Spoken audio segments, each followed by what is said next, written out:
भारत माता की, भारत माता की, इनकलाब, वंदे वंदे।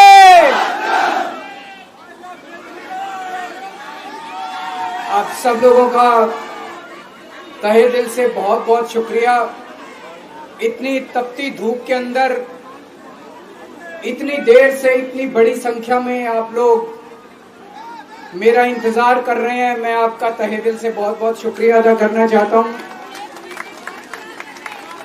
जितने लोग इस वक्त टीवी में देख रहे हैं उन सब दर्शकों का भी मैं तहे दिल से शुक्रिया अदा करना चाहता हूं। सबको मेरा नमस्कार, सबको मेरा प्रणाम। दोस्तों, सीधा जेल से मैं आप लोगों के बीच में आ रहा हूं। आपके बीच में आके बहुत अच्छा लग रहा है। 50 दिन के बाद अभी मैं, मेरी पत्नी भगवंत मान साहब, हम लोग कनॉट प्लेस में हनुमान मंदिर में गए थे। हनुमान जी का आशीर्वाद लिया, उनके दर्शन किए। फिर शिव जी के मंदिर गए, शनि जी महाराज के पास गए, उनका सबका आशीर्वाद लिया। बजरंग बली की खूब कृपा है हमारे ऊपर, हमारी पार्टी के ऊपर, देशवासियों के ऊपर। उन्हीं की कृपा से आज अचानक मैं आप लोगों के बीच में हूं। नहीं तो किसी को उम्मीद नहीं थी कि चुनाव के बीच में मैं जेल से बाहर आ जाऊंगा। लेकिन ऊपर बजरंग बली की कृपा है, हनुमान जी की कृपा है हम लोगों के ऊपर, और चमत्कार हुआ और आज मैं आप लोगों के बीच में हूं। दोस्तों, हमारी आम आदमी पार्टी एक छोटी सी पार्टी है, 2 राज्यों के अंदर है, अभी 10 साल पुरानी पार्टी है। हमारी पार्टी को कुचलने में, खत्म करने में प्रधानमंत्री जी ने कोई कसर नहीं छोड़ी। एक साथ हमारी पार्टी के 4 टॉप के नेता जेल भेज दिए एक साथ। अरविंद केजरीवाल, मनीष सिसोदिया, संजय सिंह, सतिंदर जैन। बड़ी बड़ी पार्टियों के अगर 4 टॉप के नेता जेल चले जाएं, पार्टी खत्म हो जाती है। आम आदमी पार्टी के 4 टॉप के नेता इन्होंने जेल भेज दिया। उन्होंने सोचा कि पार्टी खत्म हो जाएगी, लेकिन ये पार्टी नहीं है, ये एक सोच है। जितना ये खत्म करना चाहते हैं उतना ये बढ़ती जाती है, उतना ये बढ़ती जाती है। ये क्रश करना चाहते हैं प्रधानमंत्री जी आम आदमी पार्टी को। जो लोग मोदी जी से मिलने जाते हैं, वो कई लोग हमें भी जानते हैं, वो बाहर आके हमें बताते हैं कि आपके बारे में सबसे पहले मोदी जी से जो भी मिलने जाता है, सबसे पहले वो केजरीवाल की और आम आदमी पार्टी की 10 से 15 मिनट बात करते हैं। उनको कहते हैं कि आने वाले समय के अंदर आम आदमी पार्टी ही देश को भविष्य देने वाली है। वो खुद भी मानते हैं। इसीलिए वो चाहते हैं कि आज ही आम आदमी पार्टी को बढ़ने से रोका जाए, इनको कुचल दिया जाए। ये तानाशाही है। अगर उनको लगता है कि आम आदमी पार्टी आने वाले समय में बीजेपी को चैलेंज देने वाली है, आप अच्छे काम करो, आप देश को भविष्य दो। आज आपकी सरकार है केंद्र के अंदर, आप देश के लिए काम करोगे, आम आदमी पार्टी को कोई पूछेगा ही नहीं। लेकिन आप कुछ काम नहीं करो और आम आदमी पार्टी को कुचल दो, ये जनतंत्र नहीं है, ये इस देश की जनता पसंद नहीं करती। इन्होंने आम आदमी पार्टी को कुचलने में कोई कसर नहीं छोड़ी। छोटे से लोग हैं हम लोग, छोटी सी पार्टी है। 75 साल के अंदर इस कदर किसी पार्टी को और उसके नेताओं को प्रताड़ित नहीं किया गया जिस तरह से प्रधानमंत्री मोदी जी ने आम आदमी पार्टी को प्रताड़ित करने की कोशिश की है। मेरे को इन्होंने जेल भेज दिया। प्रधानमंत्री जी कह रहे हैं मैं भ्रष्टाचार से लड़ रहा हूं। देश के सबसे बड़े चोर, उचक्के और डकैतों को उन्होंने अपनी पार्टी में शामिल कर लिया। जिन लोगों को 10 दिन पहले मोदी जी कहते थे 70,000 करोड़ का इसने घोटाला कर दिया, थोड़े दिन के बाद उसी आदमी को अपनी पार्टी में शामिल करके किसी को डिप्टी सीएम बना देते हैं, किसी को मंत्री बना देते हैं और उनके सारे ईडी और सीबीआई के मामले खत्म कर देते हैं और कहते हैं मैं भ्रष्टाचार से लड़ रहा हूं। मैं मोदी जी को कहना चाहता हूं, भ्रष्टाचार से अगर लड़ाई लड़नी है तो केजरीवाल से सीखो। प्रधानमंत्री जी, भ्रष्टाचार के खिलाफ लड़ाई केजरीवाल ने लड़ी है। 2015 में जब दिल्ली में हमारी सरकार बनी थी, हमारे एक मंत्री का एक ऑडियो मेरे पास किसी ने व्हाट्सएप कर दिया। उस ऑडियो में मेरा मंत्री किसी दुकान वाले से 5 लाख रुपए मांग रहा था। किसी मीडिया वाले को नहीं पता था, विपक्ष को नहीं पता था। आप लोगों को याद होगा, मैंने अपने खुद मंत्री को सीबीआई के हवाले कर दिया, जेल भेज दिया था अपने मंत्री को। ये होती है भ्रष्टाचार के खिलाफ लड़ाई। पंजाब के अंदर मेरा एक मंत्री भ्रष्टाचार में, मेरे को पता चला कि वो पैसे मांग रहा है। वहां पे मान साहब ने उसको, किसी को भी, विपक्ष को नहीं पता था, मीडिया को नहीं पता था, हमने अपने मंत्री को उठा के जेल में भेज दिया। तुम देश के सारे चोर उचक्के डकैतों को अपनी पार्टी में शामिल कर लो और केजरीवाल को जेल भेज दो और कहो मैं भ्रष्टाचार के खिलाफ लड़ रहा हूं। तो आप भ्रष्टाचार के खिलाफ नहीं लड़ रहे प्रधानमंत्री जी। आप देशवासियों को बेवकूफ मत समझो। देश बच्चे बच्चे की जुबान के ऊपर हो रहा है कि सारे चोर चक्कों को अपनी पार्टी में शामिल करके और ईडी और सीबीआई के सारे केस उनके रफा दफा कर दे। केजरीवाल को क्यों गिरफ्तार किया? केजरीवाल को गिरफ्तार करके उन्होंने एक मैसेज दिया है सारे देश को कि अगर मैं केजरीवाल को गिरफ्तार कर सकता हूं तो किसी को भी गिरफ्तार कर सकता हूं। कोई केस नहीं होगा, कोई मामला नहीं होगा, तब भी मैं तुमको गिरफ्तार कर सकता हूं। एक बेहद खतरनाक मिशन चालू किया हुआ है प्रधानमंत्री जी ने, बहुत ही खतरनाक। देशवासियों को यह समझने की, अब जब मैं बोलने जा रहा हूं, समझने की जरूरत है। उस मिशन का नाम है वन नेशन वन लीडर। देश के सारे नेताओं को खत्म करना चाहते हैं मोदी जी और इसको 2 स्तर के ऊपर इस मिशन को चला रहे हैं। जितने विपक्ष के नेता हैं उनको जेल भेजेंगे और जितने बीजेपी के नेता हैं उनको सबको निपटा देंगे, उनकी राजनीति खत्म करते जाएंगे, उनको सबको निपटाते जाएंगे। विपक्ष के अंदर आज इन्होंने मनीष सिसोदिया को जेल भेज दिया, संजय सिंह को जेल भेज दिया, सत्येंद्र जैन को जेल भेज दिया, केजरीवाल को जेल भेज दिया, हेमंत सोरेन को जेल भेज दिया, ममता दीदी के कई मंत्रियों को जेल भेज दिया, स्टालिन के कई मंत्रियों को जेल भेज दिया, केरला के सीएम के पीछे पड़े हैं। अगर ये चुनाव जीत गए, मेरे से लिखवा लो एफिडेविट के ऊपर, थोड़े दिन के बाद ममता दीदी जेल में होंगी, तेजस्वी यादव जेल में होगा, स्टालिन साहब जेल के अंदर होंगे, पिनरई विजयन जेल के अंदर होंगे, उद्धव ठाकरे जेल के अंदर होंगे, जितने विपक्ष के नेता ये सारे जेल के अंदर होंगे। अगर ये चुनाव जीत गए, इन्होंने बीजेपी का एक नेता नहीं छोड़ा। आडवाणी जी की राजनीति खत्म कर दी इन्होंने, मुरली मनोहर जोशी की राजनीति खत्म कर दी, सुमित्रा महाजन की, शिवराज सिंह चौहान जिसने मध्य प्रदेश का चुनाव जीत के दिया इन लोगों ने, शिवराज सिंह चौहान ने उसको मुख्यमंत्री नहीं बनाया, उसकी राजनीति खत्म कर दी। वसुंधरा राजे की राजनीति खत्म कर दी इन्होंने, खट्टर साहब की राजनीति खत्म कर दी, डॉक्टर रमन सिंह की राजनीति खत्म कर दी। अब अगला किसका नंबर है? योगी आदित्यनाथ। अगर ये चुनाव जीत गए, मेरे से लिखवा लो, 2 महीने के अंदर उत्तर प्रदेश का मुख्यमंत्री बदल देंगे। योगी आदित्यनाथ की राजनीति खत्म करेंगे, उनको भी निपटा देंगे।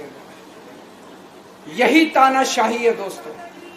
वन नेशन वन लीडर ये चाहते हैं, एक ही तानाशाह इस देश के अंदर बचेगा, एक ही तानाशाह इस देश के अंदर बचेगा। हमारा देश बहुत महान है, 4000 5000 साल पुराना हमारा देश है। इसके पहले पिछले 4000 साल में कई मौके आए जब इस देश के ऊपर तानाशाहों ने कब्जा करने की कोशिश की। लेकिन हमारे देश के लोगों ने उन तानाशाहों का तख्ता उखाड़ के फेंक दिया। जब जब हमारे देश में ऐसा मौका आया कि तानाशाह ने हमारे देश के ऊपर कब्जा करने की कोशिश की, इस देश की जनता ने उसका तख्ता उखाड़ के फेंक दिया। आज एक तानाशाह इस देश से जनतंत्र खत्म करना चाहता है। आज एक तानाशाह इस देश से लोकशाही खत्म करना चाहता है। मैं पूरे तन मन धन से लड़ रहा हूं, संघर्ष कर रहा हूं उस तानाशाह के खिलाफ। 140 करोड़ लोगों का साथ चाहता हूं मैं। मेरे अकेले के करने से नहीं होगा।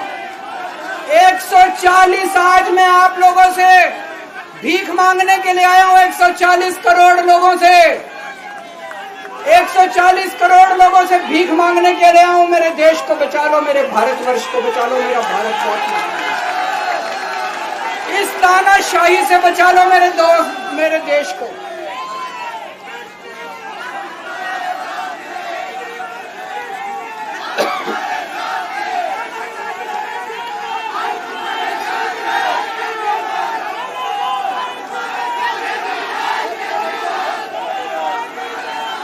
मैं सुप्रीम कोर्ट का बहुत बहुत शुक्रिया अदा करना चाहता हूं। उन्होंने 21 दिन दिए हैं, एक एक दिन में 24 घंटे हैं। मैं एक दिन में 24 में से 36 घंटे काम करूंगा। पूरे देश भर में घूमूंगा इस तानाशाही को रोकने के लिए। दोस्तों, जितनी मेरे अंदर ताकत है, मेरा सब कुछ कुर्बान है देश के लिए। मेरा तन मन धन सब कुछ कुर्बान है मेरे देश के लिए। मेरे खून का एक एक कतरा मेरे देश के लिए, मेरे शरीर का एक एक कतरा, मेरी जिंदगी का एक एक पल मेरे देश के लिए। मेरे देश को बचाने के लिए मैं पूरे देश में जाऊंगा। दोस्तों, अब एक बहुत महत्वपूर्ण बात करने जा रहा हूं, उसको ध्यान से सुनना। ये लोग इंडिया गठबंधन से पूछते हैं आपका प्रधानमंत्री कौन होगा। मैं बीजेपी से पूछता हूं आपका प्रधानमंत्री कौन होगा। आप लोग सोच रहे होंगे केजरीवाल क्या बात कर रहा है, मोदी जी होंगे। नहीं, मोदी जी अगले साल 17 सितंबर को 75 साल के हो रहे हैं। बीजेपी के अंदर मोदी जी ने 2014 में मोदी जी ने खुद ने रूल बनाया था कि बीजेपी के अंदर जो भी 75 साल का होगा उसको रिटायर कर दिया जाएगा। सबसे पहले आडवाणी जी को रिटायर किया गया, उसके बाद मुरली मनोहर जोशी जी को रिटायर किया गया, फिर सुमित्रा महाजन को रिटायर किया गया, फिर यशवंत सिन्हा को रिटायर किया गया। अब मोदी जी अगले साल 17 सितंबर को रिटायर होने वाले हैं। तो मैं बीजेपी से पूछना चाहता हूं आपका प्रधानमंत्री का दावेदार कौन है। दोस्तों, अगले साल 17 सितंबर तक अगर इनकी सरकार बनी, तो उस पर भी आऊंगा मैं। अगर इनकी सरकार बनी तो पहले अगले 2 महीने में योगी जी को निपटाएंगे ये, और उसके बाद मोदी जी के सबसे खास अमित शाह को ये प्रधानमंत्री बनाएंगे। तो मैं लोगों को, देश के लोगों को आगाह करना चाहता हूं, मोदी जी अपने लिए वोट नहीं मांग रहे। मोदी जी अमित शाह को प्रधानमंत्री बनाने के लिए वोट मांग रहे हैं। मैं पूछना चाहता हूं मोदी जी से और अमित शाह जी से, ये मोदी की गारंटी पूरी कौन करेगा? क्या अमित शाह मोदी की गारंटी पूरी करेंगे? जब आप अगर जो वैसे तो मेरे को लगता है मैं भी आऊंगा उसके ऊपर, मुझे नहीं लगता इनकी सरकार बन रही है, लेकिन जो बीजेपी को वोट देने जाएं वो ये सोच के जाना कि आप मोदी जी के नाम पे वोट नहीं दे रहे, आप अमित शाह के नाम पे वोट दे रहे।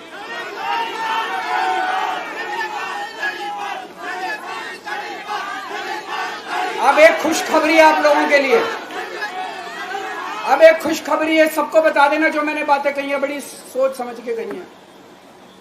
वहां बैठ के यही सोच रहा था 50 दिन से।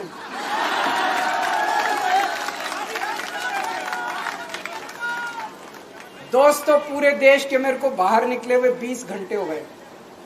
इन 20 घंटों के अंदर भी मैंने रात भर में जनता से बात कर रहा था, लोगों से फोन कर रहा था।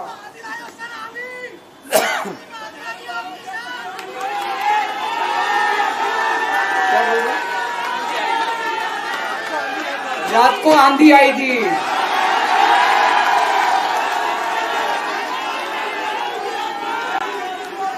पिछले 20 घंटे में मैंने जो बातचीत करी है, कई बड़े बड़े एक्सपर्ट से बात की, चुनाव विश्लेषकों से बात की, सेफोलॉजिस्ट से बात की, जनता से बात की, फोन पे लोगों से।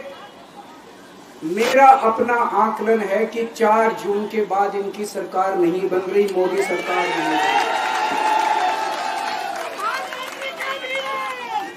दोस्तों, अगर मैं गलत हूं तो मेरे को बताना। हरियाणा में इनकी सीट कम हो रही है, राजस्थान में कम हो रही है, कर्नाटक में कम हो रही है, दिल्ली में कम हो रही है, बिहार में कम हो रही है, महाराष्ट्र में कम हो रही है, कर्नाटक में कम हो रही है, बंगाल में कम हो रही है, झारखंड में कम हो रही है। बढ़ कहां रही है? यूपी में कम हो रही है, बढ़ कहां रही है? बड़े एक भी जगह इनकी सीटें नहीं बढ़ रही हैं। मेरा अपना मानना है, और सट्टा बाजार में भी वो जो चल रहा है, इनकी 220 से 230 के बीच में सीट आ रही है, उससे ज्यादा सीट नहीं आ रही। मोदी सरकार नहीं बन रही है, केंद्र में इंडिया गठबंधन की सरकार बन रही है। आम आदमी पार्टी उस सरकार का हिस्सा होगी। दिल्ली को पूर्ण राज्य दिलाएंगे। दिल्ली का एलजी लोगों का एलजी होगा, दिल्ली का एलजी दिल्ली वालों का एलजी होगा। गुजरात से आया हुआ अभी, दिल्ली के लोगों का एलजी होगा, दिल्ली के लोगों का विकास होगा। एक और पॉइंट है, जब मैं जेल के अंदर था तो कुछ लोगों ने यह मुद्दा उठाया, केजरीवाल सीएम पद से इस्तीफा क्यों नहीं देता। दोस्तों, केजरीवाल को कभी किसी पद का लालच नहीं हुआ। मैं अब मंत्री, मुख्यमंत्री, प्रधानमंत्री ये सब बनने नहीं आया। इनकम टैक्स में कमिश्नर की नौकरी करता था। कमिश्नर की नौकरी छोड़ के दिल्ली की झुग्गियों के अंदर 1 नहीं, 2 नहीं, 3 नहीं, 10 साल तक मैंने दिल्ली की झुग्गियों के अंदर काम किया है, सुंदर नगरी और नंद नगरी की झुग्गियों के अंदर। इनकम टैक्स कमिश्नर की नौकरी छोड़ के जब मेरे को दिल्ली की जनता ने पहली बार सीएम बनाया, असूलों के ऊपर 49 दिन के अंदर सीएम पद से इस्तीफा दे दिया था। एक चपरासी की नौकरी कोई नहीं छोड़ता। सीएम बनने के लिए लोग अपना दायां हाथ कटाने के लिए तैयार होते हैं। मैंने खुद से अपने आप सीएम की कुर्सी को लात मार दी थी 49 दिन के अंदर। मेरे लिए सीएम पद इंपॉर्टेंट नहीं है। आज मैंने सीएम पद से इस्तीफा क्यों नहीं दिया जेल जाने के बाद? दोस्तों, पिछले 75 साल में भारतवर्ष में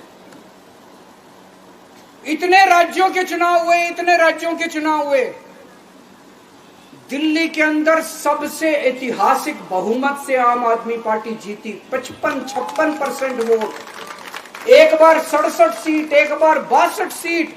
इतने भारी बहुमत से आज तक कोई राज्य की सरकार 75 साल में नहीं जीती। इतने भारी बहुमत से जीतने के बावजूद झूठा केस, अब उनको पता है वो हमें हरा नहीं सकते दिल्ली के अंदर।